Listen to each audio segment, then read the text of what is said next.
Key to life. Hello, this is Sekou Burmese, your host of The Lit Review, a podcast brought to you by the Academy of Management Journal. In this podcast, we dive into the insights of recent research published in the Academy of Management Journal.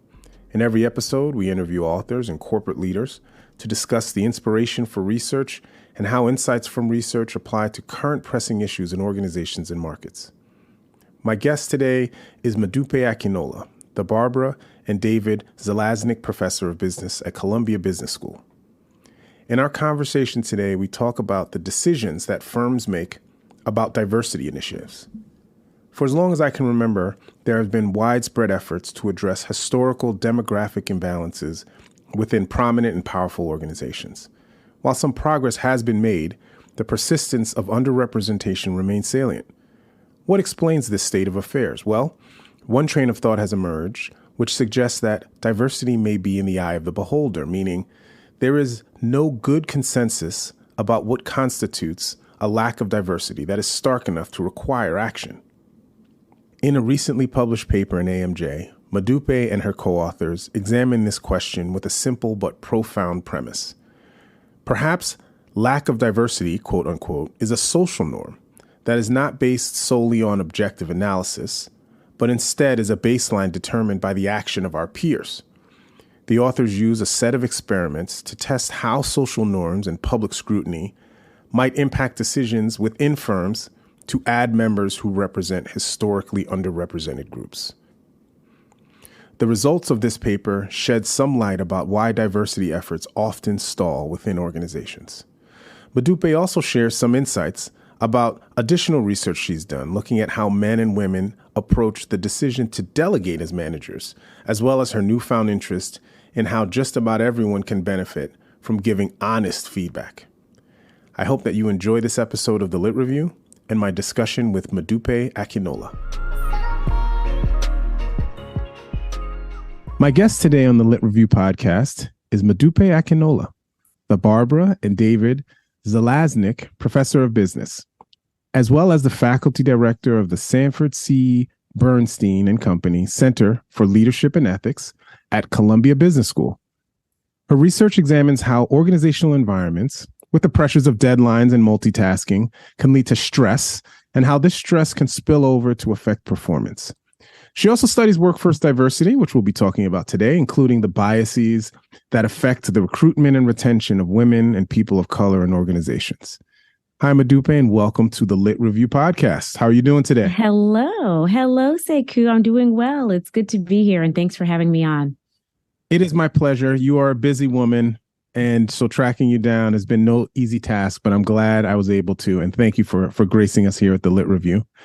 I'm going to dive right in. I want to start by discussing this paper that you and your co-authors published in the Academy of Management Journal in 2019. And this is a paper that dives into a really thorny question around diversity in organizations, and specifically about how decision makers in organizations come to understand diversity and representation. So this is a topic that's top of mind. It's in the news. But I think your paper has particularly become well known for demonstrating this idea about diversity thresholds and how they develop across firms, not just within firms. So before we get into the nuts and bolts of the paper, I'm curious, how did you and your co-authors get interested in this topic? How did you end up deciding to investigate diversity thresholds? Yeah, well, my co-authors and I study diversity, and we had conducted some research on faculty and some of the ways in which they can be biased. And so we wanted to take this to the corporate world and really understand what some of the biases that exist in organizations actually look like. And, funny enough, right now we talk a lot about increasing women and people of color on boards. But when we started this work in like 2017 or 2018 with a wonderful grad student, Edward Chang, we wanted to really understand what needed to be done to make sure that organizations had diversity on their radar. It's even more. It was also the time when countries had quotas around the number of women in boards in Europe and other things. We wanted to really just investigate it based on our desire to better understand what we could do to make sure that organizations had this idea of diversity on boards as top of mind. Yeah. So, and I want to talk specifically about the kind of board and thresholds. I remember reading those studies in like Scandinavian countries, I believe, right? And they had Yes. set these very high bars, like 40, 50% in essence to mimic. Yes. So, what were some of the takeaways in your view? What were like the key findings from the paper? What are the things that you find yourself discussing the most? Right. So we looked at S&P 1500 companies and their board composition over several years. And we found that there is an overrepresentation of exactly 2 women on these boards. And we're kind of like, okay, well, why 2? Well, 2 was kind of like the social norm.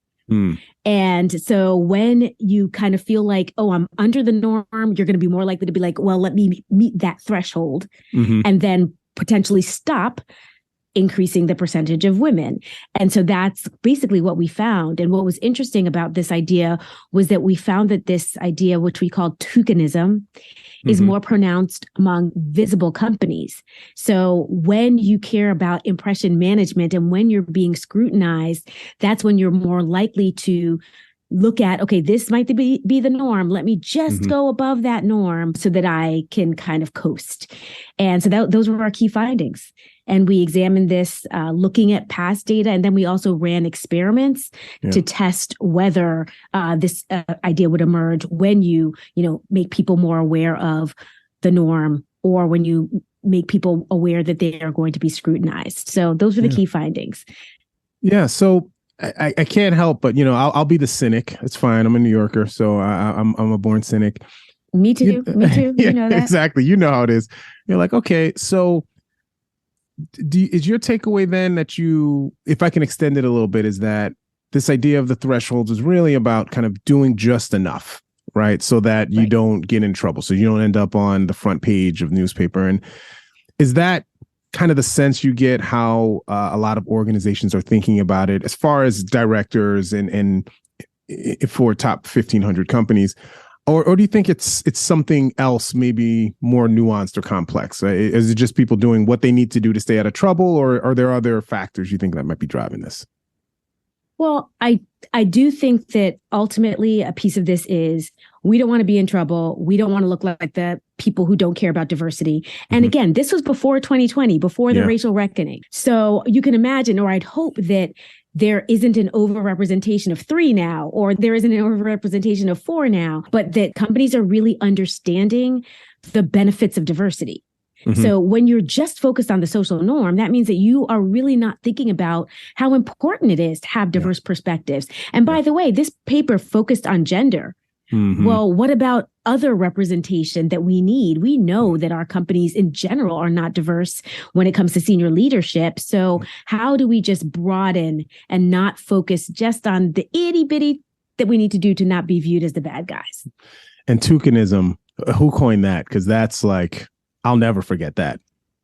I really do believe that the grad student working on it at the time came up with that, and it's brilliant. It's just such a great term. Yeah. And a piece of this is also that we noticed in the paper or in the analysis that this idea of tokenism emerged when the norm shifted from just one person on board to. So it's like after 2013 is when this idea of the lone person started to shift. And so, who knows, maybe it's threecanism now or something like that. Now that we know norms have potentially shifted. All right. Well, let's go to that because, studying diversity or studying kind of some of these issues can lead you to say like, man, what are we doing out here? But I know you also engage with a lot of organizations in your work, not only research, but in the classroom. And so diversity initiatives, I think, are becoming more prevalent. And in my view, I think, thankfully, they're becoming more thoughtfully designed, right? That some of the things that we were doing in the 80s and 90s, like quotas that lent themselves to this threshold thinking, are being replaced by other things. But I see these thresholds as an obstacle and a little tough to navigate because maybe they are subconscious in a way. I guess I'll ask you, do you see or can you think of any examples of organizations that are addressing this issue? And what are some ways that maybe they are addressing this kind of movement away from these thresholds? Well, one way that I kind of encourage the organizations I work with to think about this is to actually think about succession planning. If we know that there's not enough representation in our leadership, then don't you think that in feedback processes, one thing that should be asked is, who are you thinking could be your successors? Mm-hmm. And ensuring that there is diversity on that list that people create.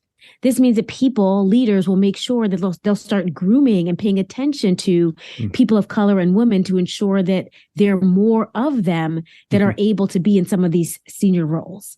So that's one thing I'm seeing or recommending to companies that they do and do more of, because this idea of who's next, it's easy to say, oh, there's no pipeline. But if you're not grooming the pipeline, then no, there's not going to be anyone next. Yeah. So that's one area that I see people thinking about a little bit more. And, so stepping away from the immediacy of a vacancy and needs to be filled to thinking about the decisions a little bit farther up the funnel, so to speak, right? So, and then I think that also removes this idea of looking towards others for signals and more looking internally, right? Which ideally you want to be in. Yeah, that's good. I think I can't help but think about sports examples of this, right? And there's been a lot within the National Football League around coaches and the lack of diversity for coaches. And they've tried some things, right? The Rooney Rule was an attempt of a policy to do this. Right. And it has fallen flat. And I just can't help but wonder if in some way giving at least one has to be in the pipeline kind of leads to this threshold thinking. Leads to the threshold thinking in a bad way? In a bad way, yeah. I mean, I think anytime you put a number in someone's head to say, hey, at least one. And that also speaks to some research that's out there that says, when you are coming up with a slate of people to interview, when you just say, okay, we need at least one, that does not help in ensuring that somebody of color or a woman will actually get the job. Yeah. It's when you make sure that they're more than that. And so, we need to move away from this. There is a number, there is a right number, there is a threshold, and instead really do some digging into what are some of the ways in which our organization is not equitable. And you know what? I also think, if you ask people in their organization, what percentage of this organization has women, what percentage are people of color, most people don't know. So how about in our organizations, we start with just increasing awareness? I say that, to you as a Black academic, as I am too, there aren't very many of us out there. And if we ask our colleagues, how many Black faculty are there at the school, they would get the number wrong. So can we first understand what the number is in our organization and then work to change that? Yeah, the disclosure of that information is very powerful. As I teach a people analytics course, and I say sometimes just seeing the data laid bare is enough to at least stoke some good conversations that you need to have. The idea of recruiting is important, but you don't just look at recruiting. You also look at, all right, you get folks in to certain positions, but there's also times where underrepresented groups will behave in ways unknowingly that limit their own performance. Yeah. And so you have another paper at AMJ that I'd like to touch on just briefly about gender and delegation. And this one, I've already, if I haven't already, I'm going to be sending to my wife, but for her in the workplace. But this one really was holy smokes. So can you talk a little bit about gender and delegation and what you found there? Yeah. So, the context is that I found myself as an assistant professor doing a whole lot of stuff that I probably didn't need to do and that I could have passed on to somebody else. And, me and our beloved, the late great Kathy Phillips, and our grad student at the time, Ashley Martin, were kind of like, wait a minute, we all kind of do this. Is this a gender thing or what? Are women less likely to delegate? And if so, why? And so we investigated that and we found that, yes, women were less likely to delegate than men, because we call the task of delegation a gender role paradoxical type of task. What does that mean? Yeah, women are expected to be communal and relational and not agentic and dominant. And delegation is both of those. So in some ways, delegation is kind of agentic. You're telling somebody what to do. You're being dominant. And women get penalized when they're dominant. But at the same time, it's also communal. You're helping a subordinate grow and develop. So we realize and recognize that when there's a gender role paradoxical type of task, the agency aspect of that task will loom larger than the communal side. And that will then evoke more negative emotions for women. So we found that women were less likely to delegate, that they associated delegation with more negative mood, more anxiety, more guilt over overburdening their subordinate. But here's the funny thing. We wanted to see how we could potentially undo this effect of not delegating. And so what we did to kind of reduce the effect was we reminded women that delegation does help subordinates grow and develop. And so when women were reminded of the communal aspect, the relational aspect that was aligned with the gender role stereotype, that's when they felt less anxiety about the prospect of delegating. So I shared that with everybody. And by the way, I don't think it's just women. I think it's anyone who has some type of stereotype against them that might make them less likely to want to engage in a behavior. So it applies to many other social categories in addition to women. Yeah, and it's I love the what'd you call it? Paradoxical. What big brain word did you use? Yes, gender role paradoxical. Gender role paradoxical.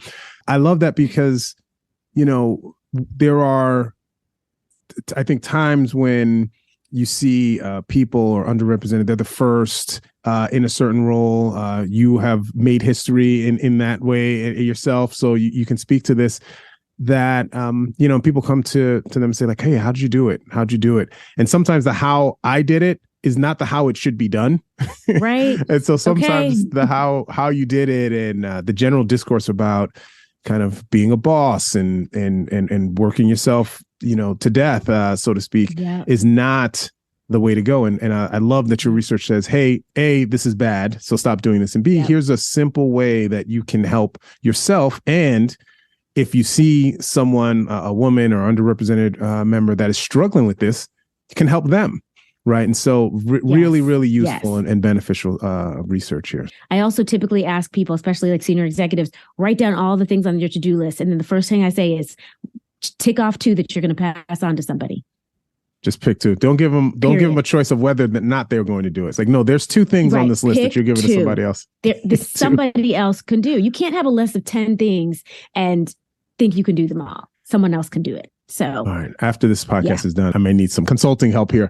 I too have a list that I'm like, there's not enough hours in the day. All right. So aside from doing amazing research and helping companies navigate the stuff and all the teaching, you also have other hobbies, with air quotes, which is talking to amazing people about fantastic topics. So you are the host of the very popular TED Business podcast, and you present powerful and surprising ideas for people to incorporate into their lives. I recommend everyone to subscribe. I subscribe. It's great.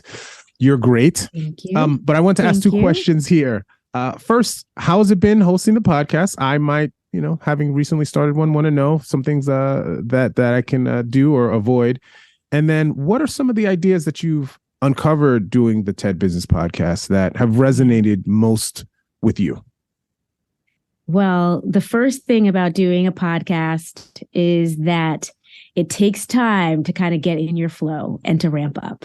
So be patient with yourself. You're going to spend a lot of time initially, and then eventually you're like, oh, this is something I'm really looking forward to today, So that's one thing. So be patient about it.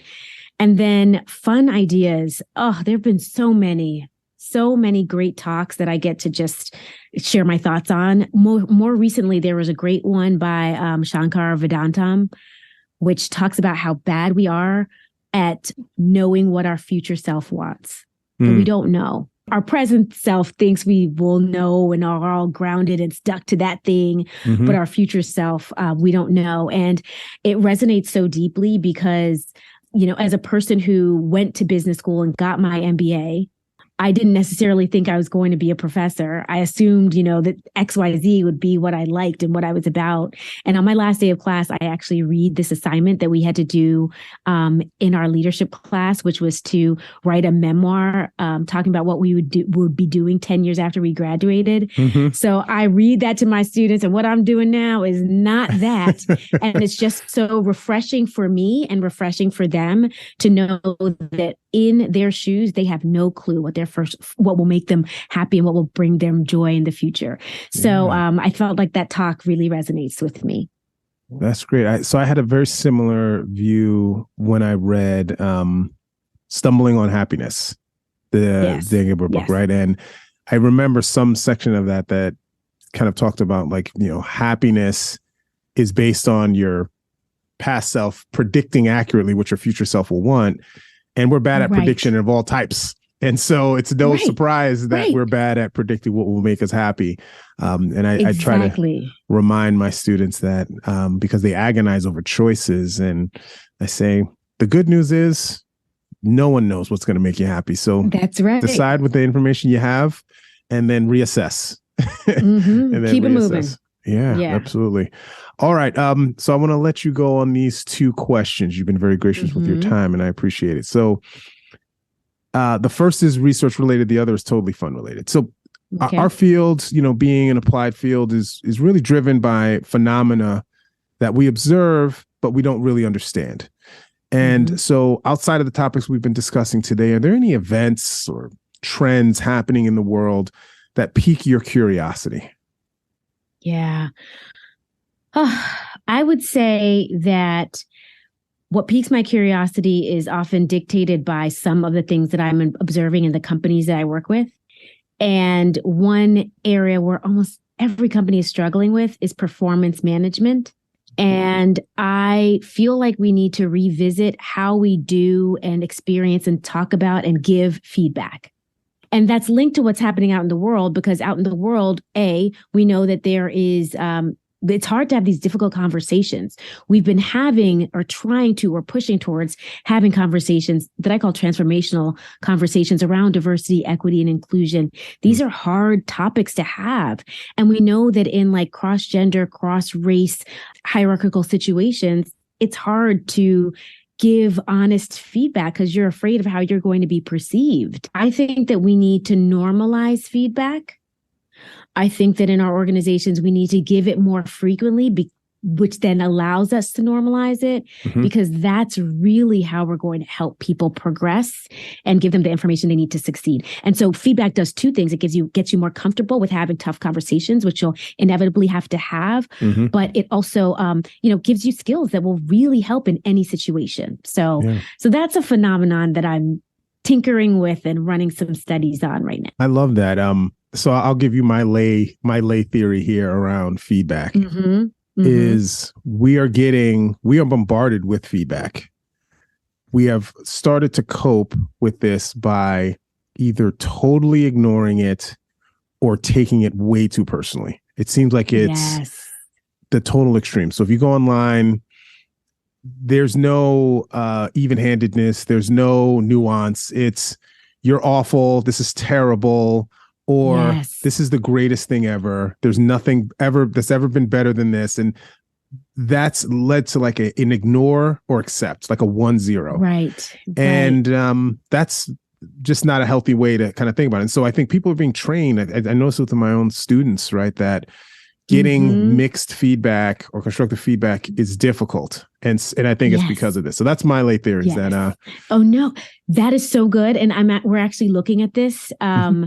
We're actually looking at this and finding that people of color are more likely to get conflicting feedback too. I won't share the details of the context. Maybe eventually it'll be an AMJ paper. You better send it to AMJ now that I heard about it. Yes. How do you deal with conflicting feedback?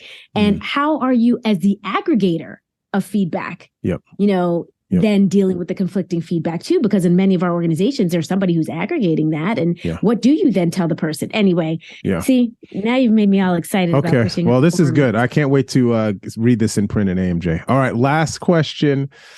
So this is the Lit Review. We're all about literature. Yes. So what's something that you're reading now for fun, not something work related, something that you're reading just for pleasure and entertainment?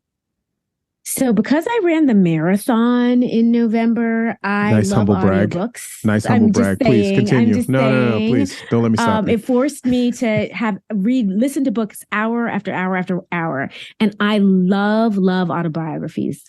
I love memoirs. And so the most recent memoir that I'm reading is Billie Jean King's book. So that is what I'm reading for fun. And I'm excited to just continue and uncover more nuances of her amazing life.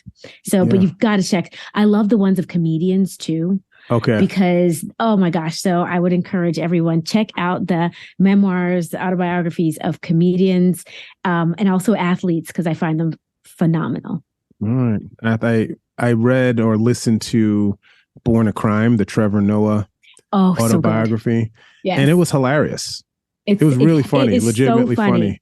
And he narrates it. So it felt like listening to like a 10-hour stand-up episode of him, but a truly remarkable life. So yes. Colin Jost, he has a great one. I mean, there's so many good ones. So I mean, these are all people that these are your friends now, right? Aren't you? I mean, you know what? Hung out with Chris Hemsworth. You've kind of just jet set it around. I mean, you know what? Does Colin drop by Columbia Visit School and just no, he does not. No, not yet. No. Now, once he hears this, he's who gonna knows? Be like, I need to get it. Maybe he'll want me to be his stress coach too. Yeah, I don't know. Hey, put it out there. I love that.